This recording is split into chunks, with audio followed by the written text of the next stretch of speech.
Ok, alors, rebonjour, rebonsoir pour ceux qui suivent les exos à la suite. On est au 25, étude de la chute libre d'une bille. Ok, sa vitesse moyenne en mètres par seconde entre les instants t égale 2 et t égale 2 plus h en seconde avec h différent 0 donné par, 4,9 h plus 19,6. Bon, ok. Calculer la vitesse moyenne de la bille entre les instants t égale 1,9 et t égale 2. Puis après, t égale 2 et t égale 2,1. Ok. Bon.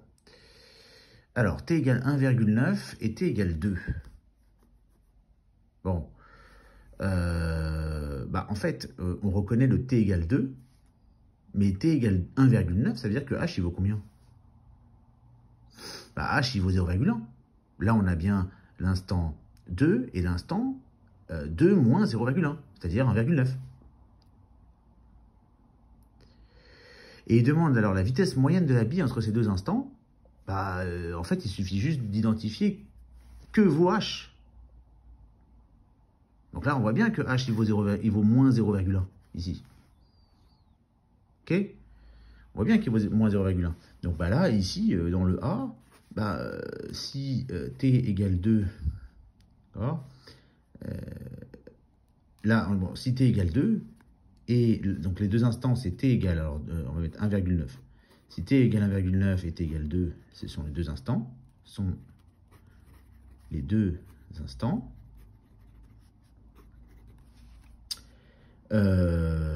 Ici, h égale moins 0,1. Et là, on a bien entre les instants 2 et 2 plus h. On a bien les instants 2 et 2 plus h. Donc là, qu'est-ce qu'on a? On a moins 0,1, on va le remplacer. Ça fait 4,9 fois moins 0,1. Ok, plus 19,6. Ça nous fait moins 4,9. Alors non, ça fait moins 0,49 plus 19,6. D'accord? Et là, ça fait juste, ça fait combien ça? 19,11. Voilà. Et maintenant, si je regarde le deuxième, là, dans ce cas-là, dans l'autre cas, dans celui-là, h, il vaut 0,1. Hein, c'est bien 2 et 2 plus 0,1. Donc dans ce cas-là, la vitesse moyenne qu'on a donnée, parce qu'il donne la formule, c'est quoi? C'est 4,9 fois 0,1 plus 19,6. Ce qui nous fait 0,49 plus 19,6, qui vaut, donc ça fait 20,9. 20,09. Ouais, ok. Bon, et après, la deuxième question, c'est quelle est la vitesse instantanée de la bille à l'instant t égale 2. Alors, l'instant t égale 2, la vitesse instantanée, c'est quand les deux instants sont très proches. Ça veut dire quand le h, elle vaut presque 0. D'accord? Donc, quand le h vaut presque 0, ça veut dire qu'ici, on a 19,6, quand h vaut presque 0. Et quand h tend vers 0, qu'est-ce que c'est que la vitesse instantanée, en fait? C'est simplement, c'est la dérivée. C'est la dérivée. Voilà.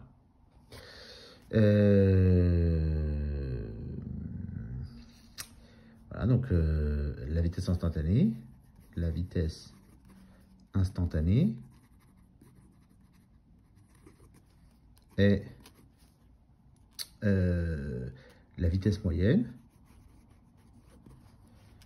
moyenne entre les deux instants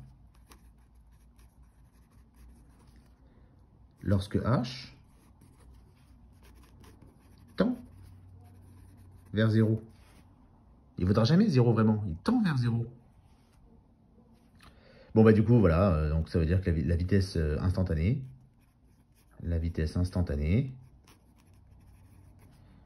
pour moi, c'est 19,6. Ok? Bon, c'est un petit lien entre la dérivée, voilà, une petite application sur le côté de la physique.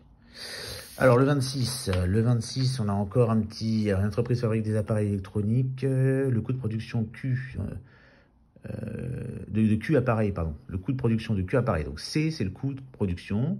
Et quand on a Q appareil, bah, c'est 1 sur 500 Q cube plus 100. À l'aide du résultat de l'écran de calcul formel, calculer CQ plus 1. Ouais. Donc CQ plus 1. Bon, bah, il nous donne donc C de Q plus 1. Qu'est-ce que c'est? C'est 1 sur 500 que je multiplie par Q plus 1 puissance 3 plus 100. Sauf que Q plus 1 puissance 3, ils sont sympas, et c'est pour ça qu'ils me disent à l'aide de ça, parce qu'on doit se servir de cette formule-là. Sauf peut-être il y a des élèves qui la connaissent déjà. Dans ce cas-là, on n'avait pas besoin, mais sinon, ils nous la donnent. 3 Q carré plus 3 Q plus 1 plus 100. Tout le monde connaît la formule quand on a une puissance 2. Ça, c'est une date remarquable. On a une puissance 3, il y a également une formule, mais il nous la donne, donc tout va bien. Ok, donc, bah, je continue. Alors, calculer C de Q plus 1, ça va. On peut le mettre sous l'ordinateur ou le laisser comme ça à la limite. Bon, on peut le laisser comme ça. Bon, si on veut mettre sur ça, bon, allez, on va faire 3Q carré plus 3Q plus 1 sur 500. Voilà. Plus 100. Bon, et après, qu'est-ce qu'il demande dans la question B? Il demande le coût marginal. Donc, le coût marginal, c'est CQ plus 1 moins CQ.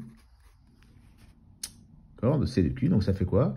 Bah, ça fait Q puissance 3 plus 3Q2 plus 3Q plus 1 sur 500 plus 100 moins bah, ceci. Donc, 1 sur 500.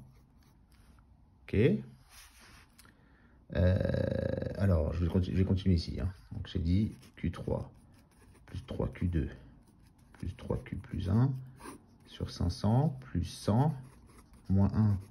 Ah, je vais rayer ça et j'ai pas assez de place pour finir. Donc, je vais le faire là. Moins 500. Donc, je vais mettre une parenthèse. Hein, comme ça, c'est plus sûr. Q puissance 3 plus 100. Bon, et la parenthèse est importante. Pourquoi?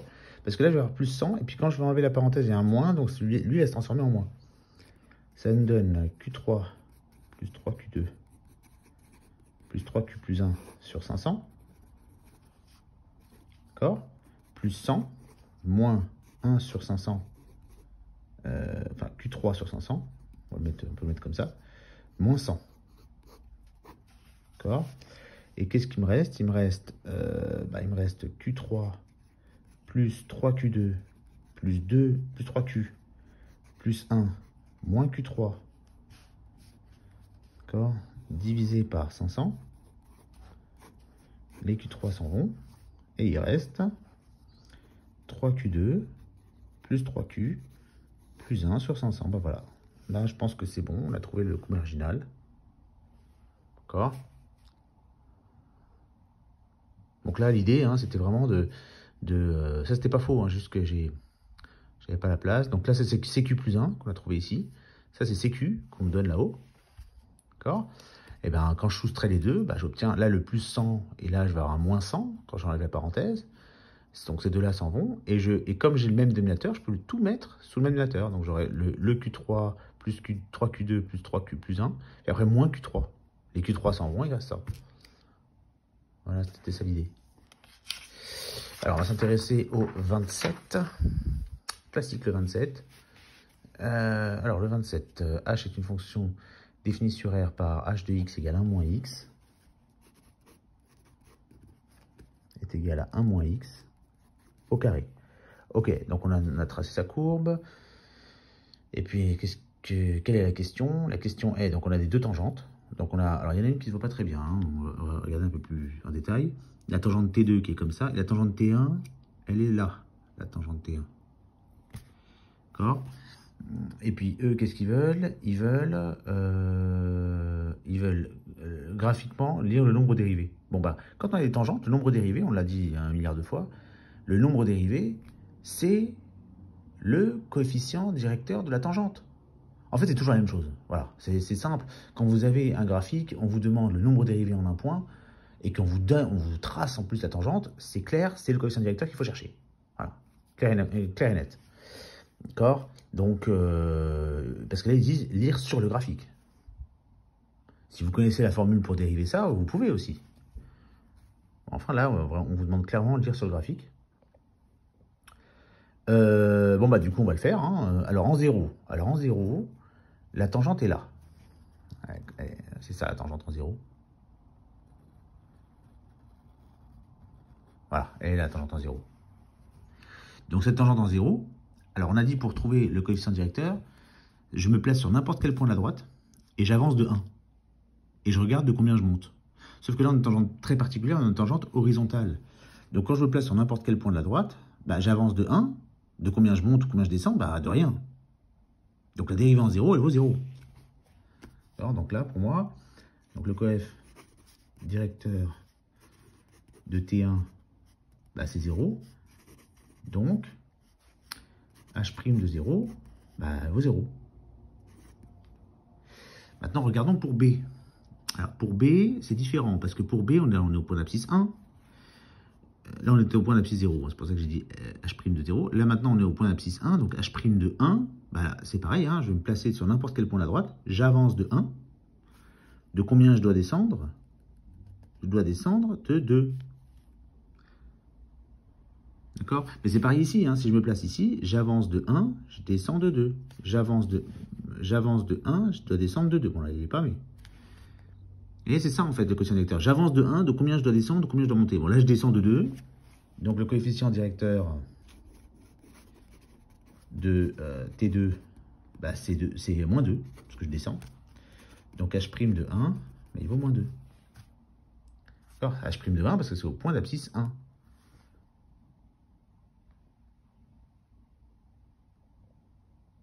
C'est au point d'abscisse 1, ici. Voilà. Est-ce qu'on s'en ferait pas un petit nom? Oh, ça suffit. La suite dans la prochaine.